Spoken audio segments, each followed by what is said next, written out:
स्वागत है आप सभी का आपके अपने YouTube channel Vinod Hindi point में। आज के इस वीडियो में पढ़ने वाले हैं हिंदी साहित्य का इतिहास और आदिकाल से संबंधित महत्वपूर्ण प्रश्न। तो चलिए शुरू करते हैं आज का ये वीडियो। पृथ्वीराज रासो के नागरी प्रचारणी सभा काशी संस्करण, जो कि 4 संस्करणों में सबसे बड़ा है, के अनुसार कितने समय व खंड हैं? पृथ्वीराज रासो में कुल कितने समय व खंड है, ये पूछा गया है। 80, 69, 50, 100। नेट के पाठ्यक्रम में लगा हुआ है। इसमें कुल 69 सर्ग हैं। पृथ्वीराज रासो को प्रमाणिक मानने वाले विद्वान कौन हैं? शुक्ल, बोलर, श्याम सुंदर दास, मुंशी, देवीदास। प्रमाणिक किसने माना? श्याम सुंदर दास ने पृथ्वीराज रासो को प्रमाणिक माना। पृथ्वीराज रासो को सर्वथा अप्रमाणिक मानने वाले विद्वान हैं मिश्र बंधु, कर्नल टाड, हीराचंद ओझा, रामचंद्र शुक्ल। पृथ्वीराज की प्रमाणिकता और अज्ञेयकातार सप्तक से संबंधित प्रश्न अक्सर पूछे जाते हैं।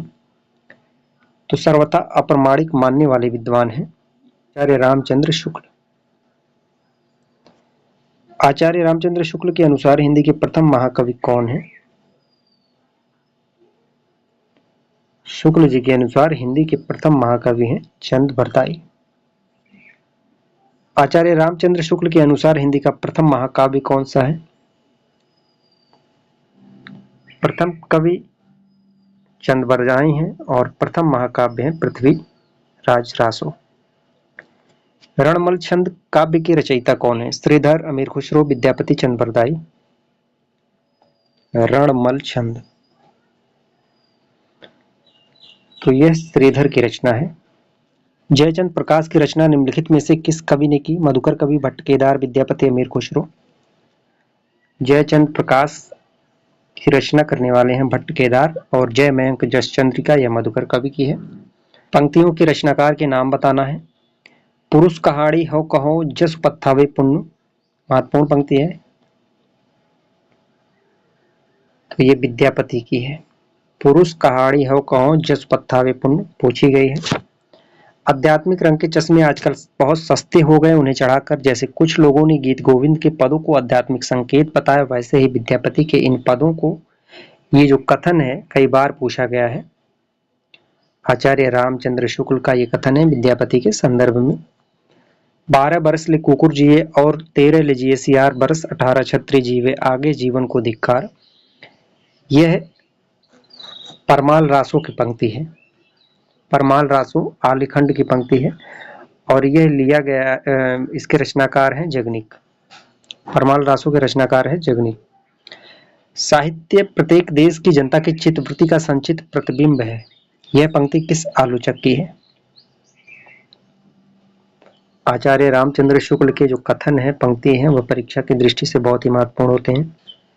आचार्य रामचंद्र शुक्ल का ये कथन है। प्रकृति की अंतिम अपभ्रंश अवस्था से हिंदी साहित्य का आविर्भाव किसने माना? शुक्ल, महावीर प्रसाद द्विवेदी, रामकुमार वर्मा, धीरेन्द्र वर्मा। प्रकृति के अंतिम अपभ्रंश अवस्था से हिंदी साहित्य का आविर्भाव मानने वाले विद्वान हैं आचार्य रामचंद्र शुक्ल। एक नार ने अचरज किया, सांप मार पिंजरे में दिया, किसकी पंक्ति है? विद्यापति, खुसरो, सरापा, चंद बरदाई। तो यह अमीर खुसरो की है। देसिल बैना सब जन मिठा, तय तैसन जब हप्पो अभट्टा। अभट्ट भाषा के संदर्भ में ये पंक्ति किसकी है? देसिल बहना सब जन मिठा विद्यापति की है। अवधू रहिया हाटे बाटे, रूप बिरस की छाया, तजिबा काम क्रोध लोभ मोह संसार की माया। नाथ संप्रदाय के प्रवर्तक गोरखनाथ की ये पंक्ति है। भल्ला हुआ जो मारिया, बाहड़ी मारिया कंतु, लज्जेऊ तु वैष्णो, जय भाग्या घर अंतु। ये भी महत्वपूर्ण पंक्ति है। नायिका अपनी सहेलियों से कहती है, भला हुआ यानी अच्छा हुआ जो मेरा पति युद्ध में मारा गया, अगर वह घर आता तो मैं अपने सहेलियों को मुंह नहीं दिखा पाती। हेमचंद की ये पंक्ति है। पुस्तक जल्लड़ हथ दे चली गज्जन निरपकाज, किसकी पंक्ति है? तो ये चंद बरदाई की पंक्ति है। पृथ्वीराज रासो को पूरा करने वाले उनके पुत्र जल्लड़ हैं। गोरखनाथ के गुरु का क्या नाम है? नागार्जुन, मत्स्येंद्र नाथ, सत्यनाथ, भीमनाथ। तो गोरखनाथ के गुरु का नाम है मत्स्येंद्र नाथ।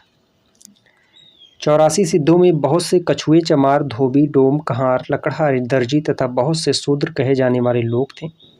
अतः जाति पात के खंडन तो वे आप ही थे। यह पंक्तियाँ किसकी है? हजारी प्रसाद द्विवेदी, धीरेन्द्र वर्मा, आचार्य रामचंद्र शुक्ल, परशुराम चतुर्वेदी।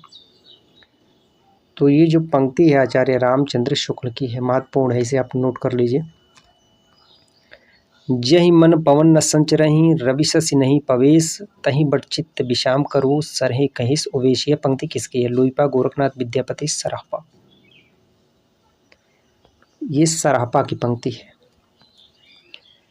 पहले जैसे गाथा या गाहा कहने से प्रकृति का बोध होता था, वैसे ही पीछे दोहा या दोहा कहने से अपभ्रंश या लोक प्रचलित काव्य भाषा का बोध होने लगा। पंक्तियाँ किस आलोचक की है? रामकुमार वर्मा, रामचंद्र शुक्ल, हजारी प्रसाद द्विवेदी, नामवर सिंह। तो ये जो पंक्ति है आचार्य रामचंद्र शुक्ल की है। चंद बरदाई किसके दरबारी कवि थे? बीसल देव, पृथ्वीराज, तिरहुत के राजा, खुमाड़। तो चंद बरदाई पृथ्वीराज के दरबारी कवि थे। सिद्धों की संख्या कितनी मानी जाती है? 84, 80, 50, 100। सिद्धों की संख्या 84 मानी जाती है। नाथों की संख्या कितनी मानी जाती है? 9, 12, 15, 40। नाथों की संख्या 9 है। चर्यापद के रचयिता माने जाते हैं लुइपा, सराहपा, डोम्बिपा, सवरपा। चर्यापद तो ये सवरपा का है, दोहा कोश सराहपा का है। जिस समय मुसलमान भारत में आए थे उस समय सच्चे धर्मभाव का बहुत कुछ हास हो चुका था। परिवर्तन के लिए बहुत बड़े धक्कों की आवश्यकता थी। ये पंक्तियां किस आलोचक की है? रामचंद्र शुक्ल, डॉक्टर नगेंद्र, रामकुमार वर्मा, प्रेमचंद। तो यह आचार्य रामचंद्र शुक्ल की पंक्ति है। रामचंद्र शुक्ल का हिंदी साहित्य का इतिहास क्रमतः हिंदी शब्दसागर की भूमिका में किस शीर्षक से प्रकाशित हुआ? हिंदी साहित्य का इतिहास, हिंदी साहित्य की भूमिका, हिंदी साहित्य का विकास, साहित्य शास्त्र। प्रथमतः हिंदी शब्द सागर की भूमिका में हिंदी साहित्य का विकास शीर्षक से यह प्रकाशित हुआ था और इनका इतिहास ग्रंथ 1929 ईस्वी में लिखा गया था। हिंदू समाज में नीची से नीची समझी जाने वाली जाति भी अपनी से नीची एक और जाति ढूंढ लेती है। यह किसकी पंक्ति है? रामचंद्र शुक्ल, माता प्रसाद गुप्त, शशिनाथ झा, हजारी प्रसाद द्विवेदी। तो ये हजारी प्रसाद द्विवेदी की पंक्ति है। हिंदी काव्यधारा काव्य की रचयिता निम्न में कौन है? रामविलास शर्मा, राहुल संकृतायन, उदयभान सिंह, डॉक्टर रमेश गौतम। हिंदी काव्यधारा के रचयिता कौन है? राहुल संकृतायन। कैमास वध प्रसंग किस रचना के अंतर्गत आता है? पृथ्वीराज रासो, बीशल देव रासो, परमाल रासो, खुमार रासो। कैमास वध यह पृथ्वीराज रासो के अंतर्गत आता है। मनहु कला, ससभान कला, 1600 बन्नी किस रासो ग्रंथ की पंक्ति है? बीशल देव रासो, पृथ्वीराज रासो, खुमार रासो, परमाल रासो। मनहु कला, ससभान कला, 1600 बन्नी ये पृथ्वीराज रासो की पंक्ति है। पद्मावती समय किस ग्रंथ का एक भाग है? पद्मावत, रणमल छंद, पृथ्वीराज रासो, परमाल रासो। पद्मावती समय ये पृथ्वीराज रासो ग्रंथ का एक भाग है। अपनी पहेलियां और मुकरियों के लिए कौन कवि प्रसिद्ध हैं? विद्यापति, हेमचंद, सबरपा, अमीर खुसरो। पहेलियां और मुकरियों के लिए अमीर खुसरो प्रसिद्ध हैं। मैथिल कोकिल के नाम से कौन कवि प्रसिद्ध थे? अमीर खुसरो, गोरखनाथ, श्रीधर, विद्यापति। मैथिल कोकिल अभिनव जयदेव कविकुल कुंठाहार के नाम से विद्यापति को जाना जाता है। आदिकाल में खड़ी बोली को काल की भाषा बनाने वाले प्रथम कवि कौन थे? मधुकर कवि, अब्दुल रहमान, विद्यापति, अमीर खुसरो। आदिकाल में खड़ी बोली को भाषा बनाने वाले प्रथम कवि थे अमीर खुसरो। अब्दुल रहमान को हिंदी का प्रथम कवि किसने माना? हजारी प्रसाद द्विवेदी ने। ढोला मारूरा दोहा की नायिका का क्या नाम है? ढोला मारूरा दोहा की नायिका मारवाड़ी। बीसल देव रासो की नायिका का क्या नाम है? बीसल देव रासो की नायिका का नाम है राजमती, जो उड़ीसा रूट कर चली जाती है। रेवंत गिरिरास ग्रंथ की रचयिता का क्या नाम है? रेवंत गिरिरास। तो रेवंत गिरिरास ये विजय सेन सूरी का है। गोरखबानी किस आलोचक का संपादित ग्रंथ है? डॉक्टर बर्थवाल, परशुराम चतुर्वेदी, हजारी प्रसाद द्विवेदी, राहुल शंकर तायन। महत्वपूर्ण प्रश्न है, कई बार पूछा गया है। तो गोरखबानी ये डॉक्टर पीताम्बर दत्त बर्थवाल का है, संपादक इन्होंने किया है। अभिजंतर की त्यागे माया दुब्या मेट सहज में रहे पंक्तियों के रचयिता कौन है? अभिजंतर की त्यागे माया, यह गोरखनाथ की पंक्ति है। अपभ्रंश को प्राकृताभास किसने कहा? अपभ्रंश को प्राकृताभास कहने वाले आलोचक हैं आचार्य रामचंद्र शुक्ल। दोहा या दूहा, जिस प्रकार अपभ्रंश भाषा से संबंध है उसी प्रकार गाहा गाहा या गाथा का संबंध किस भाषा से है? पाली, हिंदी, प्राकृत, संस्कृत। महत्वपूर्ण है। तो गाहा या गाथा का संबंध प्राकृत से है। दोहा या दूहा का संबंध अपभ्रंश से है, गाहा या गाथा का संबंध प्राकृत से है। गाथा सप्तशती की रचना किस भाषा में हुई? संस्कृत, हिंदी, पाली, प्राकृत। गाथा सप्तशती की रचना हुई संस्कृत भाषा में। किस विदेशी विद्वान ने हिंदी व्याकरण सबसे पहले लिखा? हिंदी व्याकरण सबसे पहले लिखने वाले विद्वान हैं जोशुआ केटलर। विजयपाल रासो के रचयिता कौन है? चंद्रप्रदाय, नरपतिनाल, जगनिक, नल सिंह। विजयपाल रासो के रचयिता हैं नल सिंह। शाहजहां के प्रवर्तक कौन माने जाते हैं? गोरखनाथ, नागार्जुन, सरापा, धनपाल। शाहजहां के प्रवर्तक हैं सरापा। 84 सिद्धों में प्रथम सिद्ध कवि कौन है? लोईपा, डोम्बीपा, सरापा, धनपाल। 84 सिद्धों में प्रथम सिद्ध कवि का नाम है सरापा। सर्वाधिक चरित काव्य किस साहित्य के अंतर्गत रचे गए? जैन, सिद्ध, नाथ, रासो। महत्वपूर्ण है। तो सर्वाधिक चरित काव्य जो है जैन साहित्य के अंतर्गत रचे गए।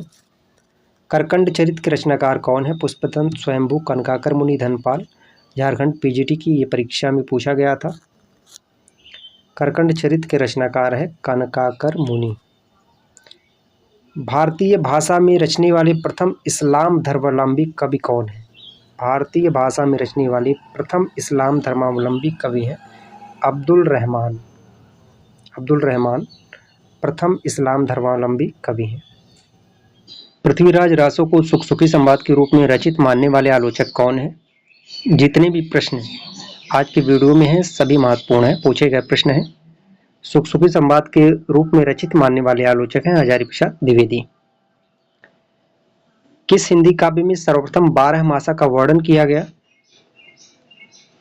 12 मासा का वर्णन सर्वप्रथम किस काव्य में किया गया? तो बीसल देव रासो में। यह गेय काव्य के रूप में भी जाना जाता है। नरपति नाल की एक कृति है। कीर्तलता व कीर्त पताका की रचनाकार कौन है? कीर्तलता व कीर्त पताका विद्यापति की है। कीर्तलता को जो है भृंगी संवाद के रूप में लिखा गया है। अपनी किस रचना को विद्यापति ने कहाड़ी कहा? कीर्तलता, कीर्त पताका, पदावली, सभी को। तो कहाड़ी विद्यापति ने कीर्तलता को कहा है। मैं हिंदुस्तान की तूती हूँ, अगर तुम वास्तव में मुझसे कुछ पूछना चाहते हो तो हिंदी में पूछो। इस पंक्ति की रचनाकार कौन है? यूपी टीजीटी की परीक्षा में यह प्रश्न पूछा गया था। मैं हिंदुस्तान की तूती हूँ, तो ये अमीर खुसरो का है।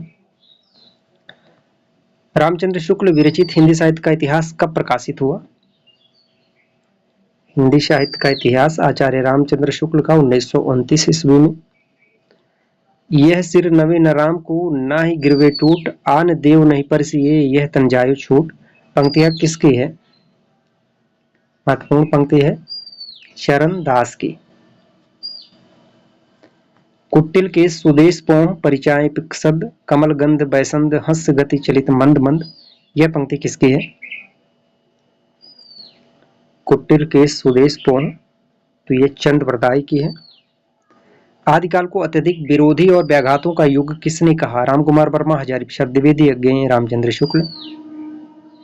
आदिकाल को अत्यधिक विरोधी और व्याघातों का युग पूछा गया प्रश्न है हजारी प्रसाद द्विवेदी ने कहा। आज का हमारा अंतिम प्रश्न है, आदिकाल को अपभ्रंश काल किसने कहा? आदिकाल को अपभ्रंश काल कहने वाले हैं धीरेन्द्र वर्मा। एक बार फिर से आपको बता दें, बिहार स्टेट सेकंड पेपर की परीक्षा में आदिकाल के नामकरण और रीतिकाल के नामकरण से संबंधित 3 से 4 प्रश्न पूछे गए थे, तो नामकरण को आप अच्छे से याद कर लीजिएगा।